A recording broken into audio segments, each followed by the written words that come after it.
கோடி கடனாக இருந்த மாநிலத்தை முதலமைச்சரான. நண்பர்களுக்கு வணக்கம். நான் உங்கள் நண்பன் குரு முருகன் பேசுகிறேன்.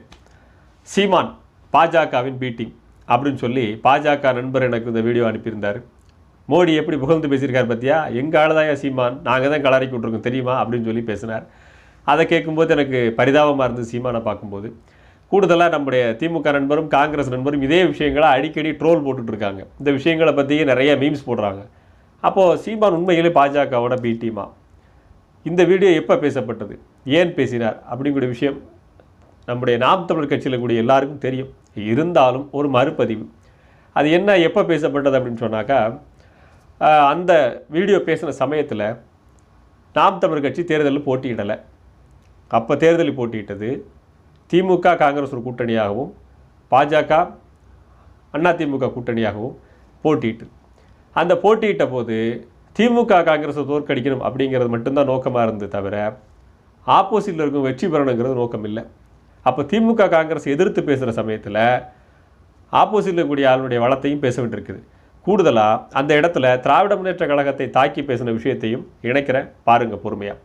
அப்போது திராவிட முன்னேற்ற கழகத்தினுடைய தலைவரும் நம்முடைய கருணாநிதி சொல்லியிருக்கார், மத்திய அரசோட இணக்கமாக இருந்தால் தான் மத்திய அரசுக்கிட்ட நமக்கு வேணுங்கிறத கேட்டு பெற்றுக்கலாம். காங்கிரஸ் கட்சியினுடைய கடந்த காலத்தில் காங்கிரஸ் கட்சி நீங்கள் அழுக்கு மூட்டைன்னு சொன்னீங்க, மறுபடியும் கூட்டணி வச்சுருக்கீங்களே அப்படின்னு பேசும்போது மத்திய அரசோட இணக்கமாக இருந்தால் தான் நமக்கு வேணுங்கிறத கேட்டு வாங்கிக்கலாம் அப்படிங்கிறத கருணாநிதி அவர்கள் பதிவு பண்ணுறாங்க. திமுகவுடைய தலைவர்கள் எல்லாரும் பதிவு பண்ணுறாங்க. அதை சீமான் கண்டித்து பேசும்போது, மத்திய அரசு கூட இணக்கமாக இல்லாத காங்கிரஸ் ஆட்சியில் இருக்கும்போது மத்திய அரசு கூட இணக்கமாக இல்லாத பிஜேபியினுடைய முதலமைச்சராக இருந்த நரேந்திர மோடி அந்த மாநிலத்தை வளப்படுத்தியிருக்கிறார், மாநிலத்தின் ஏழ்மையை ஒழித்து 1 லட்சம் கோடி ரூபாய் நிதி வச்சிருக்கிறார் அப்படின்னு சொல்லி பத்திரிகை செய்திகள் எழுதப்பட்டது. சரிதானா? பத்திரிகை செய்திகளை சீமான் தனியாக பத்திரிகை எழுதலை, அவரும் பத்திரிகை செய்திகள், இங்கே தமிழ்நாட்டில் கூடிய பத்திரிகைகள் எப்படி தர்மத்தோடு நடந்திருக்குங்கிறத சீமானுடைய அந்த பேச்சுகளை வச்சு தெரிஞ்சுக்க முடியும். அந்த செய்திகளை படித்ததை சீமான் பேசியிருக்காரு. கூடுதலாக உங்களுக்கு அந்த செய்திகள் மேலே நம்பிக்கை இல்லைனாக்கா, இப்போவும் யூடியூப்பில் நிறைய வீடியோக்கள் அவைலபிளாக இருக்குது. 8 வருஷம் 7 வருஷத்துக்கு முன்னே முதலில் நரேந்திர மோடி பிரதம வேட்பாளராக போட்டி போடுறதுக்கு முன்பு அவரை எப்படி ப்ரொஜெக்ட் பண்ணிச்சு இந்த மீடியாக்கள் அப்படிங்கிறத தெரிஞ்சுக்கணும்னு சொன்னாக்கா நீங்கள் இந்த வீடியோக்கெல்லாம் தேடி பாருங்கள். இன்னும் நிறைய பழைய செய்தித்தாள்கள் தேடி பார்த்தீங்கன்னாக்கா, உலகத்தின் உத்தமர் இவர் தான் அப்படின்னு சொல்கிற அளவுக்கு மிகப்பெரிய அறிவாளி இவர் தான் காட்டினாங்க. அது எப்படி காட்டினாங்க? அப்படி காட்டுனதை நம்பி சீமானும் பேசிட்டார். இதுதான் உண்மையில் நடந்தது. கூடுதலாக நீங்கள் இன்னும் நம்பாமல் கூட இருக்கலாம். மீடியாக்கள் எப்படி ப்ரொஜெக்ட் பண்ணுன்னு வச்சுக்குவோம். இப்போ பார்த்தீங்கன்னா விளக்கு பிடிச்சா வியாதி போயிடும், கை தட்டுனா வியாதி போய்டும் சொல்கிறார் இல்லையா? இவ்வளோ பெரிய அறிவாளி தான் அவர். ஆனால் மீடியாக்கள் இன்றைய அளவுக்கு எப்படி எழுதிக்கிட்டு இருக்கு உங்களுக்கு நல்லா தெரியுதா? இதை விடவும் கொடுமையாக நல்ல வேகமாக ஃபாஸ்ட்டாக செஞ்சுருக்காங்க. அவரை பற்றி புகழ்ந்து தள்ளியிருக்காங்க. அப்படி புகழ்ந்து தள்ளின விஷயத்தை சீமானும் படிச்சுட்டு நீங்கள் எப்படி ஏமாந்து ஓட்டு போட்டிங்களோ அதே போல் ஏமாந்து பேசிட்டார். அவரும் சாதாரண மனுஷர் தானே, பத்திரிகை செய்தி அவரும் நம்புவார் இல்லையா? அப்படி செய்திகளை நம்பி பேசின விஷயம்தான் அந்த காங்கிரஸுக்கு எதிராக பேசும்போது பாஜகவை ஆதரித்து பேசுகிற மாதிரி பேசினது. அது பாஜக ஆதரித்து பேசலை, நரேந்திர மோடிங்கிற ஒரு மனிதனை மட்டும்தான் பேசினது. பாஜகவினுடைய மொத்த கட்சியை ஆதரித்து பேசுகிற மாதிரி பேசலை. நரேந்திர மோடிங்களுடைய அந்த மனிதரை பற்றி மட்டும் தான் பேசியிருப்பார். அவர் செஞ்சிட்டார், அதை ஏன் நீங்கள் செய்ய முடியலை, அதாவது திராவிட முன்னேற்ற கழகம் செய்ய முடியலைங்கிறத தான் கேள்வியை எழுப்பினார். அவனுங்க என்ன பண்ணிட்டானுங்க, அதை கட் பண்ணி விட்டுட்டு இந்த வீடியோ மட்டும் வச்சுக்கிறானுங்க. இப்போ காட்டு மேலே சொல்கிறாங்க நரேந்திர மோடியவே புகழ்ந்துட்டார், அதனால் இவர் பிஜேபியோட பி டீம். நரேந்திர மோடி எப்படி பண்ணியிருக்காருன்னு சொல்கிறார். இன்றைக்கி நரேந்திர மோடி திட்டுறாரு, இவர் தான் நரேந்திர மோடி தமிழ்நாட்டில் கொண்டு வந்தவர். இப்படி நரேந்திர மோடியை தமிழ்நாட்டில் சீமான் கொண்டு வரதா இருந்தால் கடந்த தேர்தலில் கூட்டணி வச்சுருப்பாரு. கூட்டணி வைத்தவர்கள் யார், கூட்டணி வச்சவர்கள் யாருங்கிறது உங்களுக்கு தெரியாதா? சரிதானா? சரி, பாஜக தமிழ்நாட்டில் வந்துருச்சு, தமிழ்நாட்டில் கால் ஊன்றதுக்கு சீமான் தான் காரணம் அப்படின்னு சொல்லி பல பேர் பேசிகிட்டு இருக்காங்க. பாஜகவின் பி டீம்னு. பாஜகவோட பி டீம் சீமானாக இருந்தால் ஏன் பாஜகக்காரங்க சீமானை திட்டணும்? எப்படி மோடியை புகழ்ந்து எழுதுகிறாங்களோ அதே போல் சீமானை புகழ்ந்து எழுதி நிறைய பத்திரிகைகளில் காட்டுவாங்களே. எங்கேயுமே கூட்டம் நடத்துறதுக்கு அனுமதி இல்லை, கொடிக்கம்பு நடுறதுக்கு அனுமதி இல்லை. சீமான் வர்றாருன்னு சொன்னாலே அந்த கூட்டத்துக்கு தடை போடுறாங்க. இன்னும் சொல்லப்போனால் சீமானை பற்றி தான் கேவலமான விஷயங்கள் மீம்ஸும் ட்ரோலும் போட்டு கிளிக்கிறானுங்க. இன்னும் சொல்லப்போனால் பாஜகவுடைய அதிகாரப்பூர்வமான பத்திரிகைன்னு சொல்லக்கூடிய சில பத்திரிகைகள் இருக்குது.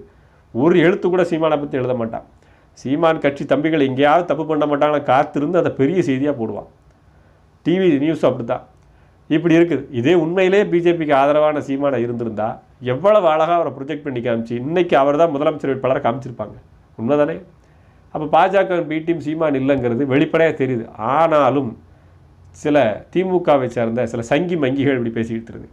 அந்த சங்கி மங்கிகளுக்கு ஒரு எளிமையான விஷயத்தை சொல்கிறேன்.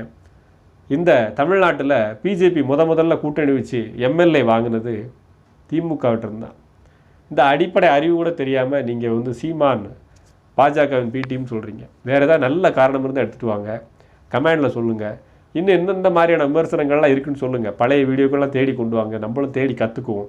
சீமான் வந்து ரொம்ப யோக்கியம் இல்லை அப்படின்னு சொல்கிறீங்க. ஆமாம், யோக்கியம் இல்லைங்கிறத கொண்டுட்டு வாங்க. ஏன்னா நீங்கள் ரொம்ப அறிவாளி, தேடி பார்க்குறீங்க. எங்கேயோ எப்போயோ பேசின விஷயத்தை, நாம் தமிழர் கட்சி தேர்தலில் போட்டியிடுறதுக்கு முன்னாடி பேசின விஷயத்தை எடுத்துகிட்டு வர்றாள். அந்த அளவுக்கு திறமையான அறிவாளிகள் நீங்கள். இவ்வளவு நாட்கள் சீமான் பேசியிருக்கார் இல்லையா? அணை கட்டணும், பள்ளிக்கூடம் கட்டணும், சாலை வசதியை மேம்படுத்தணும், கல்வி இலவசமாக்கணும், விவசாயத்து பொருளை வந்து நல்ல முன்னேற்றத்துக்கு கொண்டு வரணும்னு சொல்லி பேசியிருக்காரு. இது எதுவுமே உங்கள் மண்டையில் உரைக்கிறேன்னா சீமான் மேலே தப்பு எங்கே கிடைக்கும் தேடுறீங்க பார்த்தீங்களா? நீங்கள் தான் அந்த நாட்டுக்கு ஆபத்தானவர், நீங்கள் தான் மிகப்பெரிய குற்றவாளி. உங்களால் தான் இந்த தேசம் அழிய போகுது, சீமானால் இல்லை. அவன் பேசின எல்லா விஷயத்துல இருந்து எடுத்துகிட்டு எங்கேயாவது ஒரு தப்பு கிடைக்காதான் தேடி கண்டுபிடிச்சி வந்திருக்கு பார்த்தீங்களா? உங்களை விட அயோக்கியப்பை எவன் இருக்க முடியும் அப்படிங்கிறதையும் கண்ணாடியை பார்த்து உங்களை நீங்களே கேட்டுக்கிட்டு அதுக்கு பிறகாக சீமான் மேலே இருக்க தப்பை எடுத்துகிட்டு வாங்க. தப்பே இல்லாத மனிதன் சீமான் நான் சொல்ல மாட்டேன். எனக்கு தெரிஞ்சு சீமான் மேலே தப்பு இருக்கணும். ஏன்னா ஒன்றும் கடவுள் இல்லை. சீமானு நம்மளை போல ஒரு மனிதர் தானே, டைரக்டராகனு வந்தார். அப்படிங்கும்போது தனிப்பட்ட மனிதன் வாழ்க்கையில் 1000 தப்பு இருந்திருக்கும். அவர் ஒன்றும் முதலமைச்சராகிறேன்னு சொல்லி பள்ளிக்கூடம் படிக்கும்போது தான் வரல. எதர்ச்சியாக அரசியலுக்குள்ளே இறங்கிட்டார், எதர்ச்சியாக முதலமைச்சராக போட்டி போடுறாரு. அதுக்கு பிறகு அவர் தவறு செஞ்சுருந்தாருன்னா அதை பற்றி பேசலாம். முன்னாடி செஞ்ச தவறுகளை எல்லாமே பார்க்க முடியாது. அப்படி நீங்கள் பார்க்குறதா இருந்தால் இந்த தமிழ்நாட்டில் உலகத்திலே பெருந்தலைவர் காமராசரை தவிர்த்துட்டு, பெருந்தலைவர் காமராசர் அப்படிங்கிற ஒரு மனுஷனை மட்டும் எடுத்துகிட்டு வேறு எல்லா அரசியல்வாதிகளும் ஒப்பிட்டு நோக்கி தவறே இல்லாத மனுஷன் ஒருத்தர் கொண்டு வந்து காட்டுங்க. அதுக்கப்புறம் சீமானை பற்றியும் பேசுவோம், அவர் மேலேயும் தவறு இல்லைன்னு பேசுவோம். இங்கே தவறு இல்லாத மனுஷன்னு யாரும் இல்லை. அரசியல் களத்துக்குள்ள வந்ததுக்கு பிறகு தான் தவறை திருத்திக்கிட்டு, தான் தவறு செஞ்சுட்டு திருத்திக்கிட்டு வாழக்கூடிய மனுஷனுக்கு தான் இங்கே ரொம்ப முக்கியத்துவம். நம்ம நாட்டில் தவறு செய்யாத ஒரு மனுஷன் ஒருத்தர் இருக்கிறார் அப்படின்னு சொல்லி நீங்கள் காட்டுறீங்கன்னா அவரை சீமானை விடவும் ஒரு நல்ல அரசியலை நிப்பாட்டி நல்ல அரசியலை பேசி தேர்தலில் நிற்க சொல்லுங்கள். எல்லாரும் ஓட்டு போடுவோம். இதை கேட்டுக்கிட்டு இருக்கிற நீங்கள் சீமானை விடவும் நல்ல அரசியல் திறமை உங்களுக்கு இருக்குதுன்னா தயவு செஞ்சு வாங்க. ஒருத்தனை கெட்டவன்னு சொல்கிறது ரொம்ப ஈஸி. நீங்கள் நல்லவன் தானே, அப்போ நீங்கள் அரசியலில் நின்றுங்க. ஏன் நிற்க முடியல? பயம் வருதா? உயிர் பயம் வருதா? உயிர் பயம் வருதுனாக்கா பொத்திக்கிட்டு இருக்கணும். அரசியல் இருக்கிறவனை விமர்சிக்கிறது ரொம்ப ஈஸி. ஒரு வட்டம், மாவட்டம், ஒன்றியம் செயலாளர்கள் போட்டு தேர்தலில் நிப்பாட்டி தேர்தலில் போட்டியிடுற வேட்பாளர் பின்வாங்காமல் இருக்கணும். கொடிக்கம்பம் நடணும், கொடி எல்லாட்டும் கொண்டு போய் சேர்க்கணும், கொள்கையை கொண்டு போய் சேர்க்கணும். கடைசி நிமிஷத்தில் வேட்பாளர் வாபஸ் வாங்குவான். எல்லாத்தையும் தாங்கி நின்று நல்ல வேட்பாளர் நிறுத்தி மக்களுக்கான கொள்கைகளை விதைக்கணும். போராட்டம், பல பிரச்சனைகளை சந்தித்து தான் ஒரு அரசியல் கட்சி தலைவர் உருவாகிறான். விமர்சிக்கிறது ரொம்ப எளிமை. விமர்சிக்கிறதுக்கு முன்னாடி நாம் உண்மையிலே அரசியல்வாதி ஆகிறது தகுதியான ஆளா அப்படிங்கிறத பாருங்கள். ஒரு வாக்காளராக எல்லாரையும் விமர்சிக்கிறதுக்கான தகுதி இருக்குது, எனக்கும் இருக்குது, உங்களுக்கும் இருக்குது. ஆனால் அரசியல் கட்சியில் நல்லவர் யார் அப்படின்னு பார்த்தா நான் முன்பே சொல்லிட்டேன், பெருந்தலைவர் காமராசரை தவிர ஒரே ஒரு அரசியல்வாதியை காட்டுங்க, இந்த இந்தியாவில் காட்டுங்க. அவரோட கெட்ட விஷயத்தை நான் 100 விஷயத்தை நான் சொல்கிறேன். யார் வேணாலும் தைரியமாக போட்டிக்குவாங்க என்கிட்ட. யார் வர்றீங்க கமெண்டில் வந்து சொல்லுங்கள். காமராசர் தவிர ஒரு அரசியல்வாதி நல்லவன் காட்டுங்க. அவருடைய வாழ்க்கையில் ஒரே ஒரு களங்கத்தை அதை எடுத்து காட்டுறேன். சேலஞ்ச் பண்ணுறேன், ஓப்பன் சேலஞ்ச். யார் வர்றீங்க வந்து காட்டுங்க. அதே போல் அந்த சேலஞ்ச் வைக்கிறதுக்கு முன்னாடி நீங்கள் நல்லவரா அப்படிங்கிறதையும் மனசு தொட்டு சொல்லுங்கள். வாக்காளராக இருக்க நீங்கள் இந்த நாட்டை முன்னேற்றத்துக்கு ஒரே ஒரு நல்ல திட்டம் கூட சீமான்ட்டு கண்டுபிடிக்க முடியலையா அப்படிங்கிறதையும் பதிவு செய்யுங்க. 2 கேள்விக்கு பதில் சொல்லணும் நீங்கள்.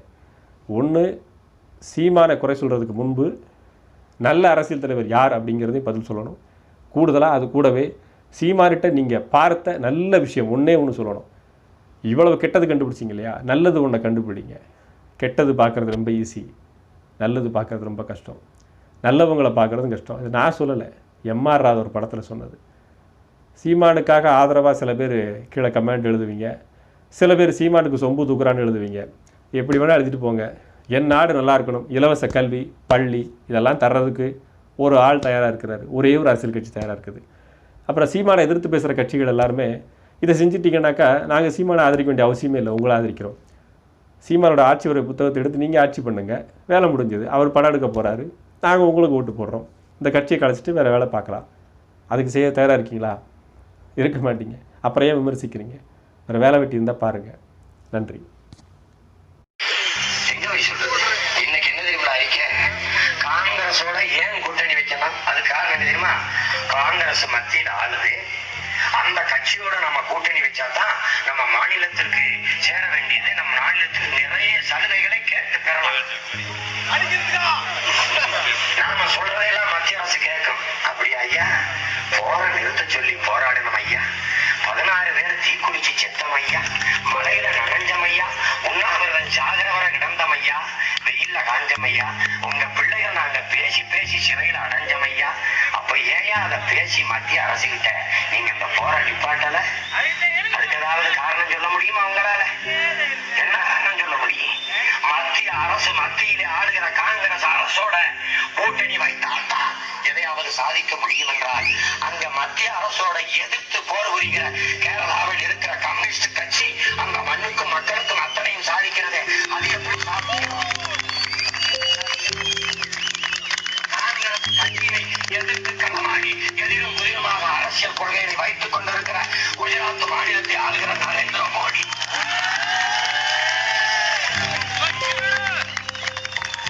இலவசத்தை ஒழித்து தன் நாட்டு மக்களை பிச்சைக்காரர் நிலையில் இருந்து மீட்டெடுத்து இலவசத்தை ஒழித்து 1 லட்சம் கோடி கடனாக இருந்த மாநிலத்தை முதலமைச்சரான பிறகு 1 லட்சம் கோடி கடனையும் அடைத்து அந்நிய வங்கிகளில் 1 லட்சம் கோடி தன் மாநிலத்தின் மேல் முதலீடு செய்கிறவர். தன் நாட்டு மக்களுக்கு தடையற்ற மின்சாரத்தை தந்து உழைக்கும் விவசாய பெருமக்களை பாதுகாத்து விவசாயத்திற்கு ஊக்கத்தொகை கொடுத்து விவசாயத்தை பெருக்கி, என் அன்பு மக்களே, இந்தியாவில் முதன்மை மாநிலமாக, உலகத்தில் 2வது மாநிலமாக